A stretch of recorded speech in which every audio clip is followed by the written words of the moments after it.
Hey, everybody, and welcome to the Mighty Matt Podcast. I'm Matt Sterling, your host. Boy, we got another good one.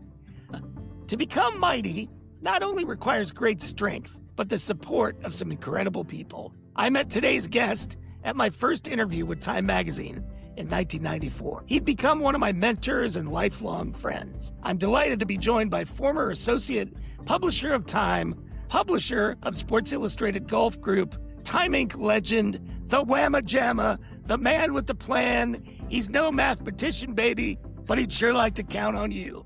My pal, the one and only Dick Raskopf. Dickie, all right, how you doing, buddy? Do I have to give it a little whamma jamma? Yeah, you can give a little Whamma Jamma, Magic Whamma Dick. jamma, Matty. There we go. So I'm so glad you could be on the podcast, Dick. And I'd like to start.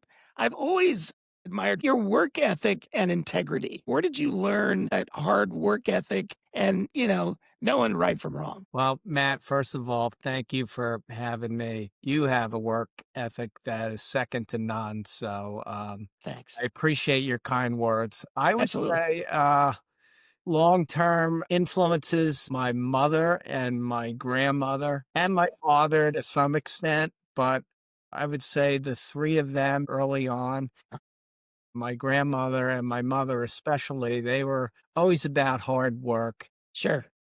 but, all very good people. So I was very lucky through that whole upbringing, and hopefully it set me on a good path later in life. Absolutely. So I know you're a BC guy, and you got your education, but what brought you into publishing? Well, I was studying at Boston College, and I was always interested in the media. And one point, I thought I wanted to get into news. I was interning in Boston at a radio station at the CBS affiliate, Yeah. and kind of pulling copy off the teleprompter. And then it turned into working at UEI in Boston, and all of that was pretty exciting and interesting. But then I realized there was a point where entry-level positions were not paying well at all. And it was just a situation where I said, well, I can do this, but this seems like a hard road. I mean, if you started in radio back then, you would have to be moved to a very small market, and Sure. probably opening the back door to the radio station, and there's one person there in the entire place. So I got into advertising, which my father was a salesperson in Boston. Okay. I got an early taste of the world of advertising. And then my senior year at Boston College, there was one of the professors also worked at the television station in Boston, Okay. but he did media sales. He was the general manager, top ad salesperson.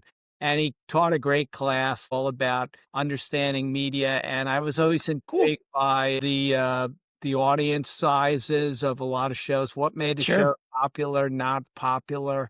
This was the, late 70s, probably the Fred Silverman, CBS, Nice. Yeah. BC. But I found it interesting, just like sports, that broadcast shows, radio shows compete, and you could track how each of those shows were doing. So anyway, that was my initial interest of getting into ad sales, but I didn't start there first. I was at an ad agency, was Yep. really Just like me. first job, like you.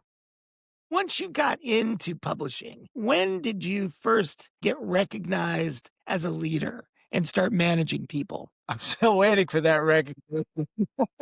Aren't we all? Matt, this is a first for me. Yeah, I'm sitting in the garage hoping somebody recognizes me. I was fortunate. I worked over the years with really great sales execs, particularly at Time Inc. And you learn just by being around them and seeing how they casually interact with people, how they made decisions. They all had different styles. You always wanted to be yourself, because that you don't want to come across as a fake or somebody Yep. trying to be somebody else. But you would see how they would interact in certain situations. You'd kind of go, gee, that was really interesting. I loved how he answered that. I might not do it that way, but that's just something I'll tuck in my back pocket. And so I think that was my learning more, just being around people casually and seeing how they handled problems, how they dealt with other people. That's great. And sort of in that same vein, one of the things that as I got into Time magazine, I realized there was a full spectrum of people on the sales team. There were people that were older, people that were younger, men, women, with all different backgrounds. And one of the things that I think about a lot is inclusion. And one of the things I loved about your management style is you were able to take those different groups of people and have them all pushing in the same direction. And they all enjoyed working with you. And that was, I would say, a rarity among a lot of managers. Yeah. Was that something that was you were cognizant about, or it just came kind of naturally? I was. I mean, what you made me think about was there was a point in my career where I was transferred from Chicago to New York. And of course, we were going through a consolidation. So I had to let people go, which was a very difficult thing to do. Yeah. But, it was a great learning experience. But in creating new sales divisions, I was advised by some of my bosses, there were some very senior people that weren't as, with it as, the younger people. But there was a lot to learn from how they cultivated relationships and that. So when I recast the group, made sure in each sales division, we had 4 sales divisions, that you had a different people. And you remember, I mean, we had very senior sales men, we had younger women, we had, all sorts of different types of age groups. And because you can learn a lot from their senior staff and Yep. they do things. And they also had good relationships, but they had to be around to see the energy and how to bring new things into the pipeline that could Yep. help the sales organization. That's great.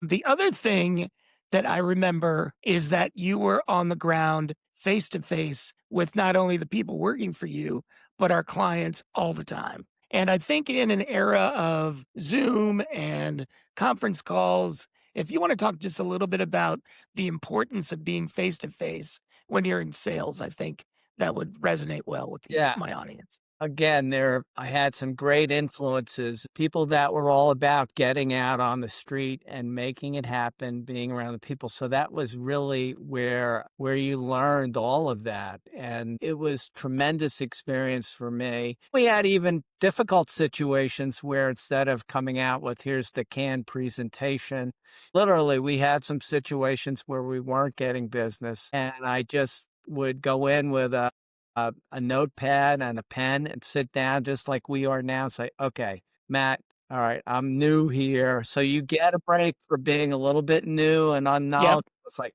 so Matt, what's the deal here? I look and, our situation Yeah. relative to our competition, we're not doing as well as maybe I think we should be doing. So why don't you tell me what's going on? And I just want to listen and hear what you have to say. That's great. That was Always a great technique. nice. And then depending on who you sat with, you might be there for 1 minute, like, no, I don't want to do that. Not doing that right. I got to, You have other people are like, no, and that appreciated that I was taking notes. yeah. And if you came back in 10 days and say, listen, here's what I'm thinking about. Here's what I'm thinking of doing. I don't want to do this, but here's what I'm doing.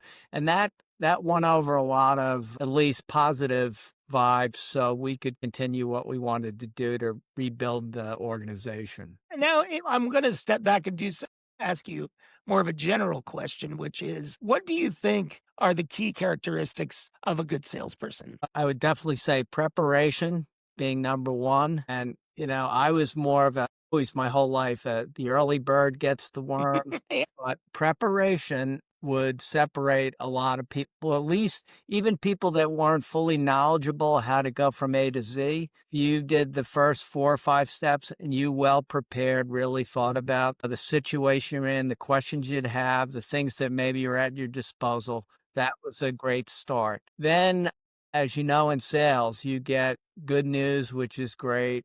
And then there are times when you don't get good news. Sure.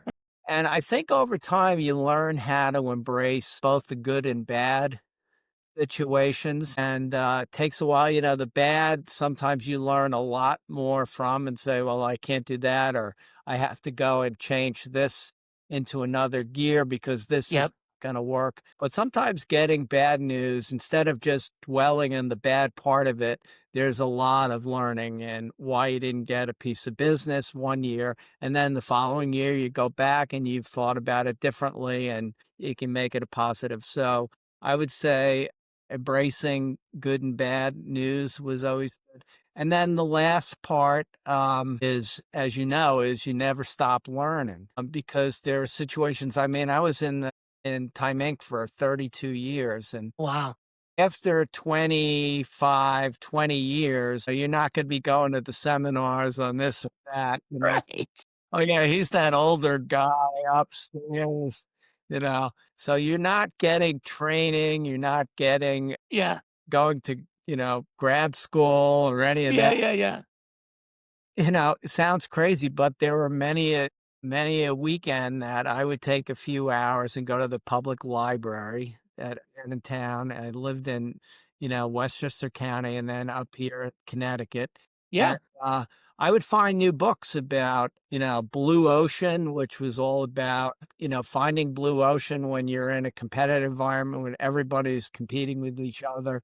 How do you unchart new territories? And then how do you find new partnerships that maybe can open things up when things are jammed or it's just, price gouging Yeah. and Yeah. less. So no one teaches you that. And Right. but I think that allowed me at least to get a little further in my career because you never want to stop learning. Yep. No. Absolutely. I'd say preparation, embracing good and bad, and never stop learning. Those are always, and then, it's always a good tip. One of the bosses I had early on at Time Inc. said, what's been your secret? And he basically said, do more than is required. Yep. That makes sense. Talking about learning and curiosity. That was one of the things that I love the most about sales is you can learn about your customer's business. So whether it was computers or soap or anything, you really got a handle on the clients that you were working with. Right. And then in sales, you have to learn the personalities of. Yeah. I mean, that's, where you excelled, where you can feel out the types of people that you're calling on. I'm hoping that there are going to be young people listening to this podcast. And what advice would you give to young people that are thinking about a career in sales? In sales, get exposure to any type of sales opportunity. If you have a situation where you're on the front end and you're selling a product or a service, understand it well. But it's still about people and it's still about finding a connection along the way. Sales is not Sure. necessarily the easiest place to break in. Some people are just very natural at it. Yep. I would say I had to work at it more. And there are other people who are, as you know, are just born great salespeople, great personalities. And, it's that determination that you want to, you want to prepare and you want to get to a certain point. It takes time and effort to do that. Sure. Now, the other thing that I wanted to ask you, which I never did have a chance to ask when I was working with you, is when I was hired, I mean, I was the only disabled person in a wheelchair in Time Inc., as far as I knew. Yeah. And was that ever an issue? Was that ever discussed? I was just curious. I mean, obviously, we knew you were handicapped, Yeah. but I remember when we found you at an ad agency, we had an opening on the marketing staff at Time, and I remember going in, 20 people around the room, and every publisher would be invited in and say a few things, and also your sales rep had to kind of carry the presentation, but you were able to come in and interject and try to sound like you were important. So I remember going to Lentos and not thinking about, gee, I got to find a new talent or anything. Yeah. Didn't know you. And I watched, you were at the other end of the desk. I remember it vividly. And I was finding there were 20 people sitting around the table and you were asking not only the most questions, but the most interesting questions. Wow. Remember walking out of the meeting. You may not remember this, but I remember walking out with the sales rep go, that guy, that's the kind of person we need on our marketing staff. Wow. That's really cool. I had no idea. true That's happiness. really interesting to hear. Yeah, because you could see a perfect example in a room. When you're curious and you're interacting and you're engaged, you're going to separate yourself. And you were just doing it because you were naturally inquisitive and having fun. And that's how initially. And then I went back to my boss and said, I think I was I was at Lintos this morning and there was a guy in there that was really great. And he's like, okay, well, let's see him. And I might have said, he's in a wheelchair, Yeah, like, so what? The guy was terrific. that's And great. it's about being engaged because within 10 or 15 minutes, all of that goes away and goes away. It's like, well, how can you help me? Yeah, You sure. demonstrate energy into it, all of those things, and you're deeply engaged. You're going to separate yourself from a lot of people, I think, that aren't in the same class of energy. And you did that. You'll laugh, but I can remember, like, I would ask a question of the staff, and you would come down in your wheelchair 2 minutes later and give me an answer like, "Here's a guy in a wheelchair answering a lot faster than the rest of those folks that are down the hall." I even through not only my boss then, but through human resources, Yep. no one really cared. Yeah, And I think if you get the right person, it all worked out well. that's great. That's great. Well, I can't thank you enough. Now That you're job changed my life for sure. now you're Mighty Mats. That's right. I don't All have the roads logo on all my all screen. roads lead to like Mighty Matt. That's great. So what I want to do is have some fun with you, Dick. Okay. First of all, I'm having fun now. I'm having fun now too.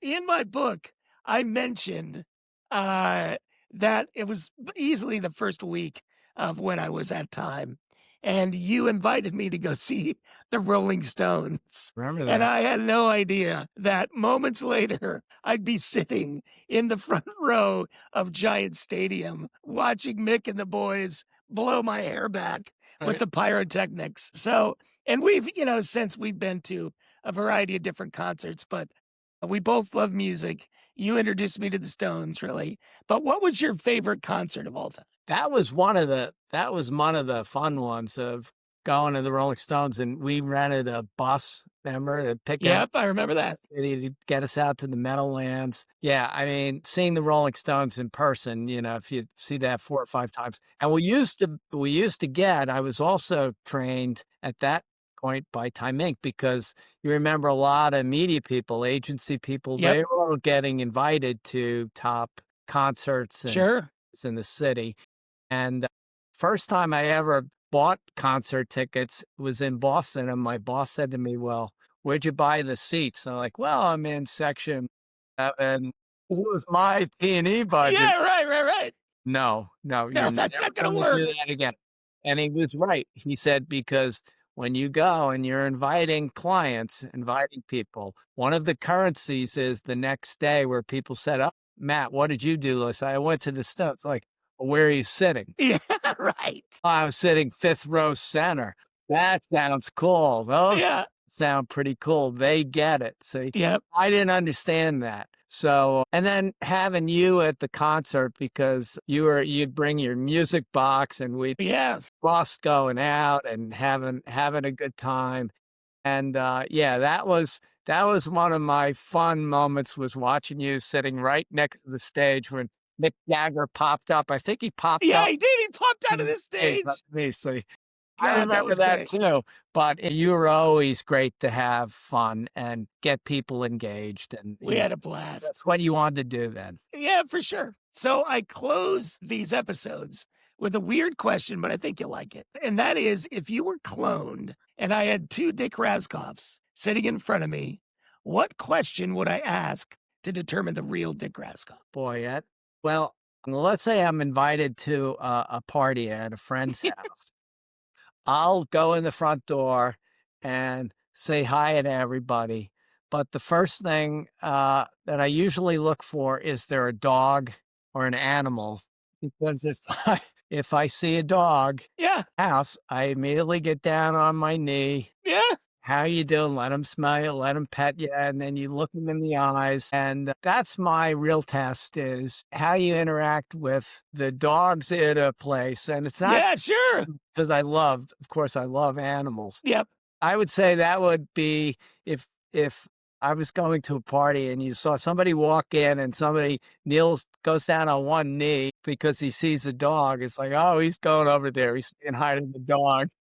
That must be Dick Raskopf. It's a little out of order, but that would probably be a No, good that is a partner. great answer. That's a great answer. So listen, Dick, I want to thank you so much for your time, for your friendship. My time at Time Magazine changed my life. So I like- appreciate it. Likewise here, and all of your follows, I would just say, if you're looking for an example of grit and perseverance and fun, you are at the top of the list with that, Matt. So, and Thank you so I much, love Dick. reading your book too. Was awesome. You could have gave me a few more paragraphs. Dick, you're the very best. Thank you so much. Thanks, Matt. Thanks All for right, we'll talk to you. all right.